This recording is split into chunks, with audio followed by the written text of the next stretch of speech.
تمہیں آزمائیں گے۔ کن چیزوں سے آزمائیں گے؟ تمہارا امتحان ہوگا۔ 4 چیزوں کا ذکر اس آیت میں آیا ہے۔ بشیء من الخوف، تمہیں ڈر دے کر کے کسی چیز کا، خوف سے تمہیں آزمایا جائے گا۔ والجوع، اور بھوک کے ذریعے سے آزمایا جائے گا۔ ونقص من الاموال، اور مال کی کمی کے ذریعے سے تمہیں آزمایا جائے گا۔ مال گھٹ جائے گا، فاقہ ہوگا، اس طرح سے تمہیں آزمایا جائے گا۔ والانفس والثمرات، اور کچھ جانوں کے ذریعے سے تمہاری آزمائش ہوگی۔ جانوں سے مراد کیا ہے؟ کسی عزیز کی جان چلی جائے گی تمہارے آنکھوں کے سامنے، تمہارے گھر والوں کی موت تمہارے لیے بڑی آزمائش ہے، تمہارے لیے ایک بڑا امتحان ہے۔ اور پھر آخر میں رب تبارک و تعالیٰ ارشاد فرماتا ہے وَبَشِّرِ الصَّابِرِينَ الَّذِينَ إِذَا أَصَابَتْهُمْ مُصِيبَةٌ قَالُوا إِنَّا لِلَّهِ وَإِنَّا إِلَيْهِ راجعون۔ اے رسول ان لوگوں کو بشارت دے دیں۔ کن لوگوں کو؟ ان لوگوں کو بشارت دے دیں جن کے پاس مصیبت آتی ہے تو یوں کہتے ہیں ہم اللہ ہی کے ہیں اور اللہ ہی کی طرف لوٹنے والے ہیں۔ مصیبتوں کے وقت جنہوں نے کہا انا للہ و انا الیہ راجعون، رب تعالیٰ فرماتا ہے رسول انہیں بشارت دے دیجیے۔ کس بات کی بشارت؟ کس بات کی خوشخبری؟ اولئک علیہم صلوات من ربہم ورحمہ واولئک هم المہتدون۔ اللہ فرماتا ہے یہ وہ لوگ ہیں جن پر ہمیشہ اللہ کی رحمتیں اترتی ہیں۔ جنہوں نے انا للہ و انا الیہ راجعون کہا، یہ وہ لوگ ہیں جن پر اللہ تبارک و تعالیٰ کی طرف سے ہر وقت رحمتیں اترتی ہیں، اور یہی لوگ ہدایت پائے ہوئے ہیں، یہی لوگ ہدایت والے لوگ ہیں۔ اس پوری آیت کے اعتبار سے اگر میں آپ کو بتاؤں تو پتہ یہ چلے گا، رزلٹ اس کا یہ ہے کہ مصیبتوں کے وقت صبر کرنا یہ ہدایت ہے۔ ہدایت، اگر آپ ہدایت پر ہیں یا نہیں یہ دیکھنے کے لیے مصیبتوں کے وقت ہی آپ کو دیکھا جائے گا۔ گھر میں کسی کا انتقال ہو جائے اور پھر دیکھا جائے گا کہ تمہاری زبان سے الفاظ کیا کیا نکلتے ہیں، تم شکایتیں کن کن باتوں کی کرتے ہو، پھر دیکھا جائے گا ہدایت پر ہو یا گمراہ ہو۔ ایک روایت میں یہ بھی ہے کہ جب کسی کے بچے کا یا کسی کے بھائی کا یا باپ کا انتقال ہوتا ہے گھر میں، تو جنازہ اٹھانے سے پہلے ہی وہاں ایک فرشتہ آتا ہے۔ وہ فرشتہ گھر والوں کا معائنہ کر رہا ہوتا ہے کہ کون کون کیا کیا کہہ رہا ہے۔ رب ذوالجلال ہر چیز کی خبر رکھتا ہے، لیکن فرشتوں کو اسباب بنایا گیا ہے اور گواہ بنانے کے لیے انہیں یہ ڈیوٹی دی جاتی ہے۔ ہر ایک کی زبان سے نکلے ہوئے الفاظ وہ سنتا ہے اور جا کر کے رب تعالیٰ کی بارگاہ میں عرض کرتا ہے۔ اللہ تعالیٰ پوچھتا ہے کہ میں نے فلاں کے گھر سے ایک جان لے لی، ان کا عزیز بیٹا چلا گیا، بھائی چلا گیا، ماں چلی گئی، وہ لوگ میرے بارے میں کیا کہہ رہے تھے؟ فرشتہ کہتا ہے اے رب ذوالجلال، ان لوگوں کے زبان پر شکر کے الفاظ تھے، وَإِنَّا لِلَّهِ وَإِنَّا إِلَيْهِ راجعون کہہ رہے تھے، اور وہ صبر کر رہے تھے۔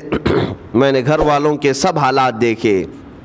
اللہ تعالیٰ فرماتا ہے اے میرے فرشتے تو گواہ رہنا، میں نے ان سے جو چیز لیا ہے اس سے کئی گنا زیادہ نعمت انہیں عطا کروں گا، اس سے بہتر نسل انہیں دی جائے گی، اور ان کے غم آج جتنے ہیں اس سے کئی گنا زیادہ خوشیاں میں انہیں جنت کی عطا کروں گا جنہوں نے میری دی ہوئی مصیبت پر صبر کیا۔ اور کوئی گھر ایسا ہوگا جس گھر سے فرشتہ جا کر کہے گا کہ مولا اس گھر والے تو بے قابو تھے، جو منہ میں آیا بکے جا رہے تھے، وہ تو یوں کہہ رہے تھے کہ اللہ کو کیا ہمارا ہی گھر ملا، ہمارا ہی بچہ جانے کو تھا، ہمارے ہی گھر میں یہ آفت آنے کو تھی۔ اس طرح کے الفاظ وہ کہہ رہے تھے اور رب تبارک و تعالیٰ کو ظالم کہہ رہے تھے۔ اللہ تبارک و تعالیٰ اپنے جلال کا اظہار فرماتا ہے، ارشاد فرماتا ہے فرشتے کو اے فرشتے تو گواہ رہنا، انہوں نے میرے بارے میں جیسا گمان کیا اب میں ان کے ساتھ ویسا ہی سلوک کروں گا۔ اللہ تبارک و تعالیٰ کے ساتھ یہ گمان جس طرح بندہ کرے گا اللہ تعالیٰ اس کے ساتھ اسی طرح کا سلوک فرمائے گا۔ اس کو ارحم الراحمین ہی تصور کرو۔ ہمیشہ رب تبارک و تعالیٰ مہربان ہے اور مہربان ہی اس کی طرف گمان کرنا بھی چاہیے مومن کو۔ انشاءاللہ العزیز مہربانی ہوگی، اور بلکہ دلوں کا قرار اور سکون بھی رب تعالیٰ ہی عطا کرتا ہے۔ اے میرے عزیزو، یہ تمہیدی باتوں کے بعد میں اب عرض کرنا چاہتا ہوں، محرم الحرام کے مہینے میں کربلا کے واقعات سنتے ہی رہتے ہیں۔ میرے عزیزو، ہم بچپن سے لے کر اب تک ہر سال کربلا میں ہونے والے عظیم حادثے کو سنتے بھی آ رہے ہیں۔ 14 صدیوں گزر جانے کے بعد بھی اس واقعے کو یاد کرتے ہیں تو آنکھیں بھیگ جاتی ہیں۔ اس میدان میں، وہاں کے ریگزاروں میں رسول کریم صلی اللہ تعالیٰ علیہ وسلم کے اہل بیت کا جو امتحان تھا وہ کتنا سخت تھا، کتنا کٹھن تھا۔ کسی ایک کے ساتھ کوئی معاملہ ہو جائے تو سمجھ میں آئے، امام عالی مقام سید الشہداء امام حسین رضی اللہ تعالیٰ عنہ کو کتنا بڑا امتحان دینا پڑا ہوگا۔ ایک نہیں، اپنے خاندان کی 29 لاشیں انہوں نے اٹھائی ایک دن کے اندر، اپنے خاندان کی۔ پھر دوسرے ان کے اصحاب اور رسول اللہ کے صحابہ بھی اس میں موجود ہیں، اور دوسروں کے بچے بھی اس میں موجود ہیں۔ کل ملا کر 72 لوگوں کی وہاں پر جانیں گئی ہیں، شہادت کا جام انہوں نے نوش کیا ہے، لیکن ہر گھڑی امام حسین ہر موت کو دیکھتے رہے۔ آج کبھی تصور کرنا، ہمارے گھر میں کسی ایک فرد کا انتقال ہو جائے تو گھر پورا عجیب سا ہو جاتا ہے، پورے گھر کا سکون غارت ختم ہو جاتا ہے۔ ہم میں سے کوئی کھانا پینا نہیں چاہتا، ہمارے باپ کا انتقال ہو یا بیٹے کا انتقال ہو یا بھائی یا ماں کا انتقال ہو۔ لیکن امام حسین کی وہ بات مجھے یاد آتی ہے جب اپنے جوان بیٹے علی اکبر کی لاش پر گھوڑے دوڑتے ہوئے بھی دیکھ رہے تھے۔ اپنے سگے بھتیجے امام قاسم کا سر الگ کر دیا تھا یزیدیوں نے، اور اس سر کو اپنی گود میں رکھ کر کے بیٹھے ہوئے تھے۔ اپنے سگے بھائی حضرت عباس علمبردار کے، ان کے آنکھوں کے سامنے دونوں ہاتھ کاٹے گئے تھے، اور حضرت عباس کے سینے میں نیزہ مار کر کے انہیں گرایا گیا تھا۔ اتنا ہی نہیں میرے عزیزو، امام حسین اس خونی منظر کو اپنی آنکھوں سے دیکھیں جب 6 ماہ کے علی اصغر کو لے کر پانی طلب کرنے گئے تھے تو یزیدیوں نے گلے پر تیر ایسا لگایا تھا کہ خون کا فوارہ مولا حسین کے چہرے پر آ کر لگ گیا۔ پورے کربلا کے واقعات پڑھنے کے بعد میں نے محسوس کیا، اتنے پورے واقعے گزر جانے کے بعد بھی ایک چیز کربلا میں نہیں ہوئی، باقی سب آفتیں آئی ہیں، ایک چیز نہیں ہوئی۔ وہ کیا ہے؟ امام حسین کے زبان سے کوئی شکایت نہیں ہوئی، کوئی شکوہ نہیں تھا۔ یہ نہیں تھا کہ سارے بجلیاں ہم پر گر پڑی ہیں، اس خاندان کا کون ہے؟ سوائے زین العابدین کے اس پورے خاندان میں کوئی مرد باقی نہیں رہا۔ پورے خاندان کے بچوں کو، ان کے بڑے مردوں کو، سب کو وہاں پر شہید کر دیا گیا تھا۔ میں عرض تو کر رہا ہوں، ایک خاندان کے 29 لوگوں کی لاشیں میدان میں پڑی ہوں، وہ کیسا منظر ہے۔ ایک تو میں امام حسین کے صبر کو دیکھتا ہوں۔ اللہ تعالیٰ نے فرمایا آیت کریمہ میں کہ ہم تمہیں آزمائیں گے، آزمائش کریں گے، کچھ جانیں لے کر کے، لیکن میں سمجھتا ہوں اتنی بڑی آزمائش کہ ایک ہی دن میں ایک ہی خاندان سے 29 لوگوں کی جانیں گئی، وہ اس سے بڑی آزمائش ہوگی؟ یہ کتنی بڑی آزمائش ہے اور کتنا بڑا امتحان ہے۔ اب یہ بھی میں آپ کو بتا دوں کہ کس کے ساتھ کیسی آزمائش ہوتی ہے، کس کے ساتھ کیسا امتحان ہوتا ہے۔ آپ کو سردی بخار دے کر کے آزمایا جاتا ہے، کسی اور کو کچھ اور بیماریاں دے کر، یا کسی اور کو کسی اور مصیبت کے ذریعے سے۔ لیکن یہ آزمائش کی جو کیٹیگری ہے وہ کیسے طے ہوتی ہے پتہ ہوں؟ میرے آقا صلی اللہ تعالیٰ علیہ وسلم نے فرمایا جس کا ایمان جتنا بلند ہوگا ویسی ہی آزمائش آئے گی۔ یہ کربلا کے امتحانات سے یہ بات تو ثابت ہوتی ہے کہ امام حسین کے ایمان کا درجہ کیا رہا ہوگا، ان کے ایمان کا مقام کیا رہا ہوگا۔ اس ایمان کی بلندی کے اعتبار سے ان پر آزمائش آئی۔ اسی لیے تو بزرگوں نے فرمایا کہ ہم میں سے کوئی بھی امام حسین کے صبر کو نہیں پہنچ سکتا۔ استقامت اور صبر یہ دو چیزیں ایسی ہیں، اچھے اچھے لوگوں کے پیر ڈگمگا جاتے ہیں۔ استقامت کا مطلب ہے ڈٹے ہوئے رہنا حق پر، اور یہ سب کو نہیں مل پاتا، یہ خصوصیت سب کو حاصل نہیں ہوتی۔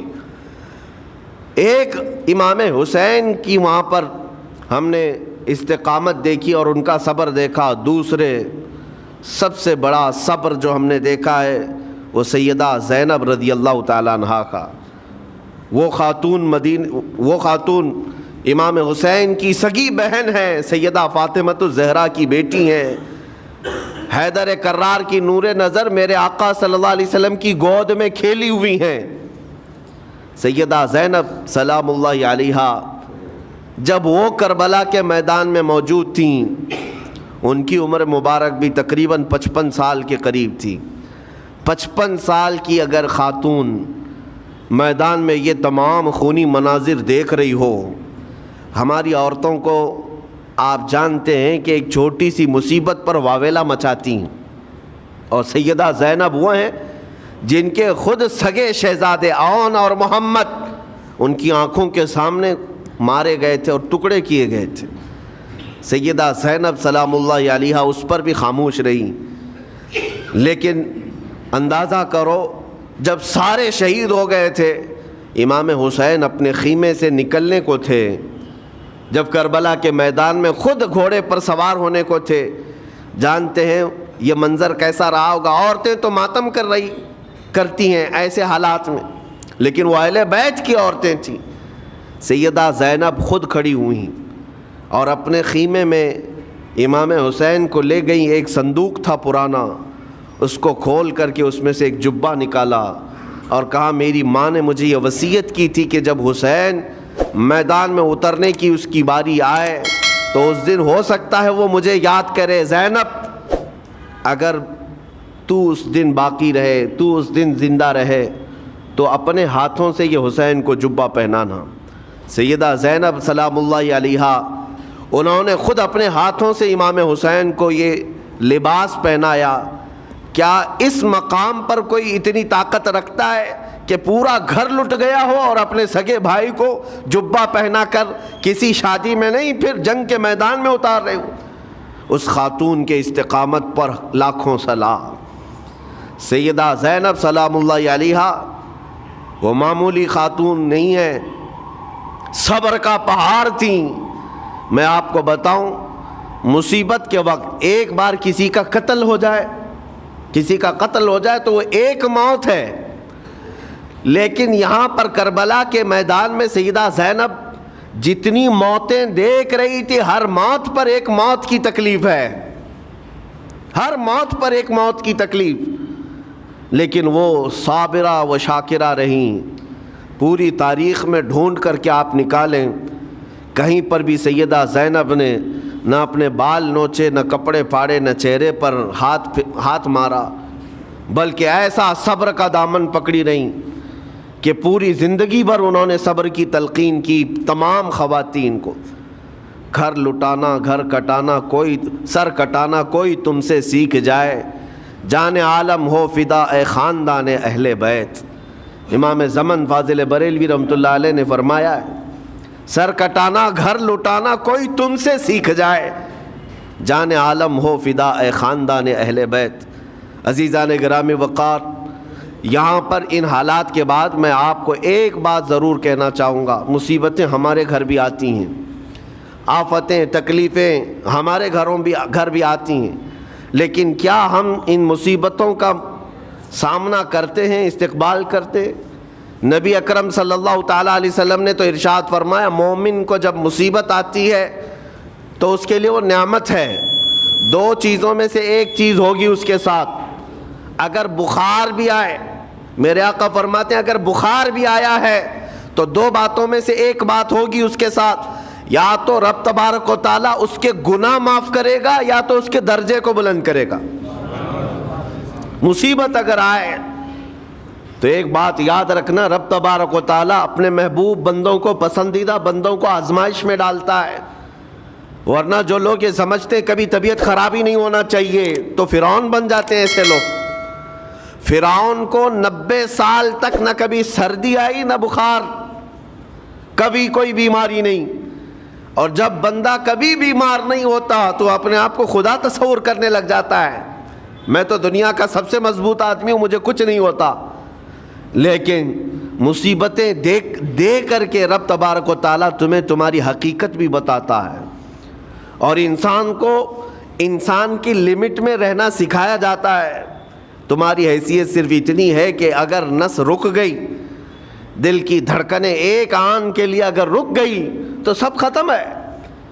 اس لیے تمہیں رب تبارک و تعالیٰ کے حضور جانا ہی ہے، تو صبر بھی سیکھو اور شکر بھی سیکھو۔ آج مصیبتیں اور آفتیں آتی ہیں تو واویلا کرنے والوں کے لیے میرا میسج ہے، اللہ تبارک و تعالیٰ تمہاری ہر بات کو دیکھ رہا ہے۔ تمہارے چیخنے سے، چلانے سے، تمہاری شکایت کرنے سے گئے ہوئے آدمی کی جان واپس تو نہیں آنی ہے۔ تمہارا عزیز ترین بھائی مر گیا، تم جس سے سب سے زیادہ پیار کرتے تھے وہ بیٹا انتقال کر گیا، مجھے بتاؤ تم 10 لوگوں میں چیخو گے، چلاؤ گے، رب تعالیٰ کے حضور بری بری باتیں بھی کرو گے، تو کیا وہ گئی ہوئی جان واپس آ سکتی ہے؟ میرے عزیزو، یہ وہ حکومت نہیں ہے کہ تمہارا احتجاج کرنے پر قانون واپس لے لیا جائے۔ تمہارے سب مل کر کے پروٹیسٹ کرنے سے حکومتیں اپنے فیصلے واپس لے سکتی ہیں، لیکن وہ رب ذوالجلال شہنشاہ اعظم کا قانون ہے۔ وہاں نبیوں کی بھی جو روح لی گئی، وہاں پر اللہ تبارک و تعالیٰ نے اپنے محبوب نبیوں کی بھی روح کو قبض کرنے کا حکم دیا، تو کیا سب کے غم منانے سے وہ روحیں واپس کرنے کا فیصلہ کیا گیا ہے؟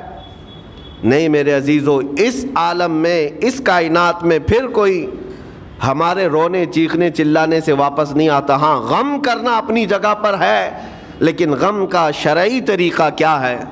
میرے آقا صلی اللہ تعالیٰ علیہ وسلم نے بھی غم فرمایا۔ آپ کے عزیز بیٹے سیدنا ابراہیم جب انتقال کر گئے، میرے آقا کی آنکھوں میں آنسو تھے۔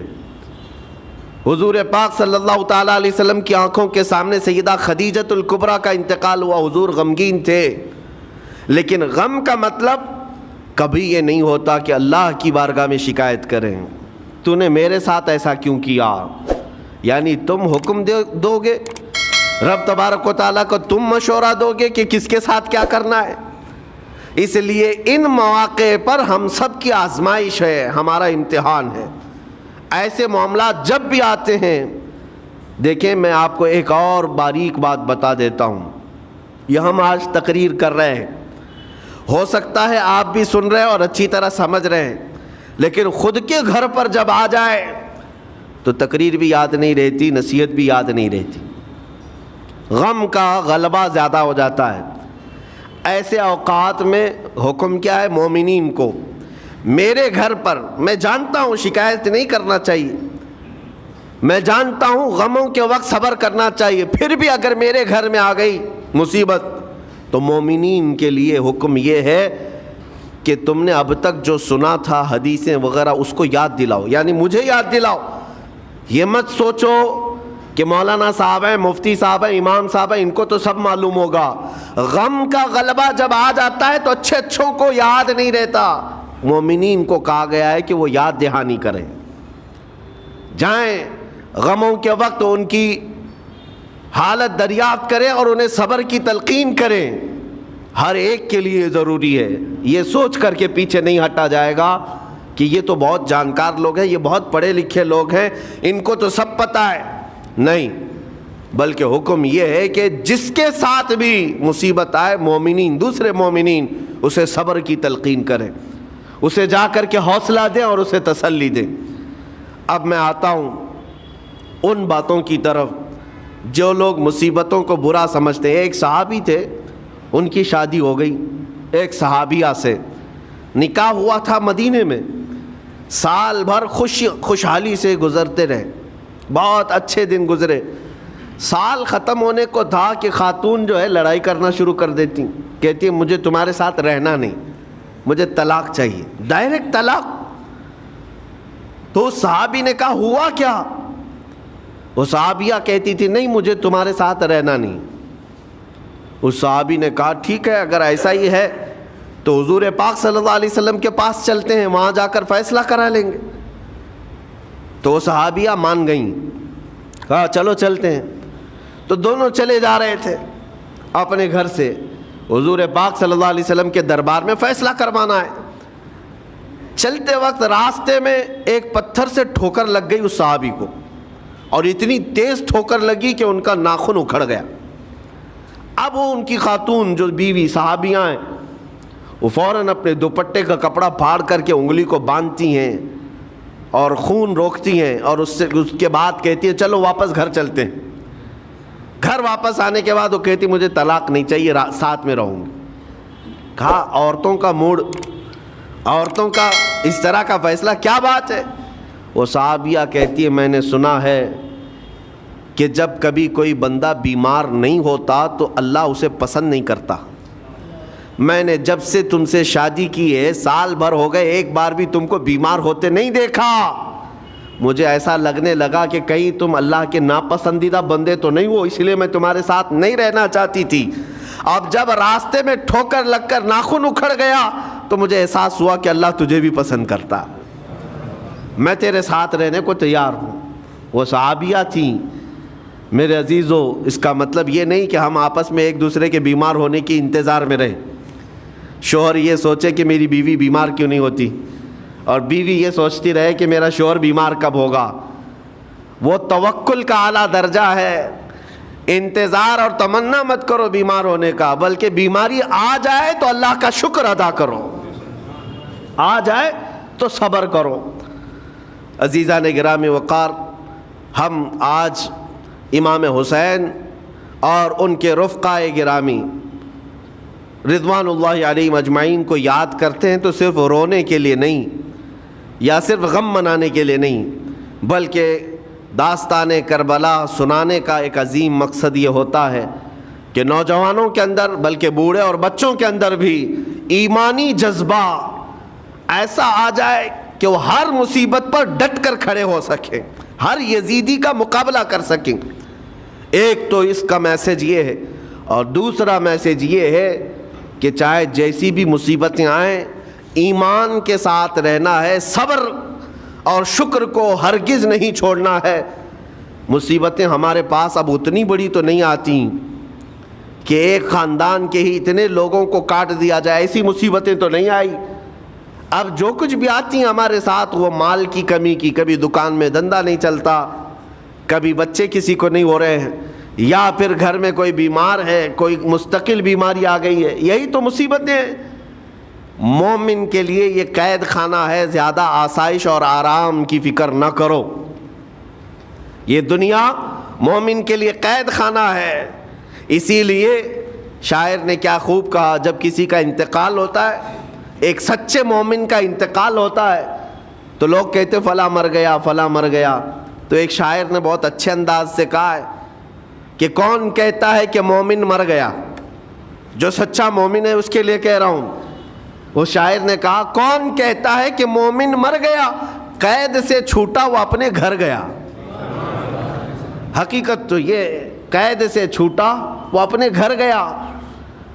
یہاں دنیا میں زیادہ آسائش، زیادہ آرام کی طلب انسان کو مغرور بنا دیتی ہے، تکبر والا بنا دیتی ہے، گھمنڈی بنا دیتی ہے، اور اللہ تبارک و تعالیٰ کی بارگاہ میں ہمیشہ سر بسجود رہنے والا وہ بندہ ہے جو مصیبتوں میں گھرا رہتا ہے۔ کچھ نہ کچھ مصیبتیں ایسی ہیں جو تمہیں مسجد تک لاتی ہیں، قرآن تک لاتی ہیں، تسبیح تک لاتی ہیں، اور کوئی مصیبت نہ ہو، کوئی تکلیف نہ ہو تو پھر جلدی بندہ اللہ کو بھی یاد نہیں کرتا۔ اسی لیے رب تبارک و تعالیٰ کی بارگاہ میں کچھ فرشتے ایسے ہیں، جب تم رو رو کر کے دعائیں کرتے ہو پھر یہ کہتے ہو میری دعا ہی نہیں قبول ہوتی، مولانا آپ کیجئے، میں تو کب سے کی دعا مانگ رہا ہوں، میری تو دعا ہوتی ہی نہیں، اور آپ کہتے ہیں اللہ تعالیٰ بہت جلدی دعا قبول کرتا ہے۔ یہ نا امیدی تمہاری اللہ تعالیٰ کی ذات سے ہرگز جائز نہیں۔ لیکن میں وجہ بھی بتا دیتا ہوں، کچھ فرشتے ایسے ہیں جو تمہاری دعائیں سن سن کر کے اللہ سے کہتے مولا یہ بندہ کتنا مانگ رہا ہے، تو قبول کیوں نہیں کرتا؟ رب تبارک و تعالیٰ یہ جو مانگ رہا ہے اسے دے کیوں نہیں دیتا؟ رب تعالیٰ فرماتا ہے فرشتوں میں بھی سن رہا ہوں اس کے مانگنے کو، اس کی دعاؤں کو، اگر میں ابھی اس کو دے دوں تو وہ مانگنا بند کر دے گا، اور اس کا مانگنا مجھے اچھا لگتا ہے، جب تک وہ مانگتا رہے گا میں اسے پسند کرتا رہوں گا۔ ایک وجہ یہ بھی ہوتی ہے تم مایوس ہو کر کے چھوڑ دیتے ہو کہ اب کیا دعا کرنا، اتنے دنوں سے کر ہی رہا تھا، کچھ نہیں ہوتا۔ اگر تمہاری دعاؤں کا اثر جلدی نظر نہیں آتا تو رحمان تمہاری دعائیں سن رہا ہے اور وہ تمہاری دعائیں پسند بھی کر رہا ہے۔ میرے عزیزو، یہ تمام حالات میں آپ اللہ تبارک و تعالیٰ کی بارگاہ میں کثرت سے دعا ہی کریں اور مانگا ہی کریں جب مصیبتیں آئیں۔ آج کے حالات بھی ہماری آزمائش کے حالات ہیں۔ آج کا جو دور ہے وہ بھی ایک یزیدی دور ہے۔